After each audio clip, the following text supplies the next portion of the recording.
హనుమకొండ జిల్లా అన్ని పిహెచ్సిలలో సాధారణ ప్రసవాలు జరిగేలా చర్యలు తీసుకోవాలి. ప్రభుత్వ ఆసుపత్రులలో జరిగే ప్రసవాలను ఈ నెలలో కనీసం 2% ఎక్కువ అయ్యేలా చూడాలి. హనుమకొండ జిల్లాలోని ప్రాథమిక ఆరోగ్య కేంద్రాలు మరియు పట్టణ ఆరోగ్య కేంద్ర వైద్యాధికారులతో ఈరోజు హనుమకొండ జిల్లా కలెక్టర్ పి ప్రావీణ్య సమీక్ష సమావేశం నిర్వహించారు. ఈ సందర్భంగా జిల్లా కలెక్టర్ అన్ని జాతీయ ఆరోగ్య కార్యక్రమాల ప్రగతిని పిహెచ్సిల వారీగా సమీక్షించడం జరిగింది. అలాగే ఎవరైతే తమ యొక్క లక్ష్యాన్ని పూర్తిగా అందుకోలేదో వారు మార్చి వరకు 100% లక్ష్యాన్ని సాధించాలన్నారు. ముఖ్యంగా పిహెచ్సిలో నెలకు ఒక సాధారణ ప్రసవం జరిగేలా చర్యలు తీసుకోవాలని, 24/7 ఆరోగ్య కేంద్రాలు పూర్తి స్థాయిలో పనిచేయాలని, సాధారణ ప్రసవాలు రెగ్యులర్గా నిర్వహించాలన్నారు. ఈ నెలలో ప్రభుత్వ ఆసుపత్రులలో జరుగుతున్న ప్రసవాలను 2% అదనంగా జరిగేలా కృషి చేయాలన్నారు. సి-సెక్షన్ ప్రసవాలను తగ్గించాలని, అలాగే ప్రభుత్వ ఆసుపత్రుల్లో ప్రసవాలను ప్రోత్సహించేలా క్షేత్రస్థాయి సిబ్బంది అవగాహన కలిగించాలన్నారు.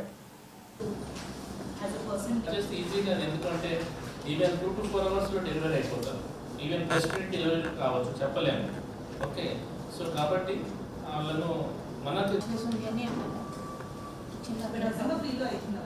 Cashless private insurance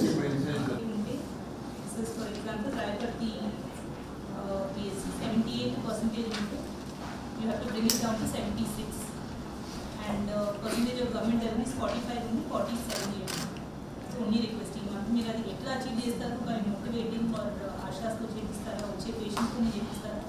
please try ప్రతి మంగళవారం జరుగుతుంది మేడం. సో అది చేసిన తర్వాత మధ్యలో పోల్ లేదండి, ఎక్స్ట్రా పోల్కి పేరెంట్స్ అప్డేట్ చేయాలి.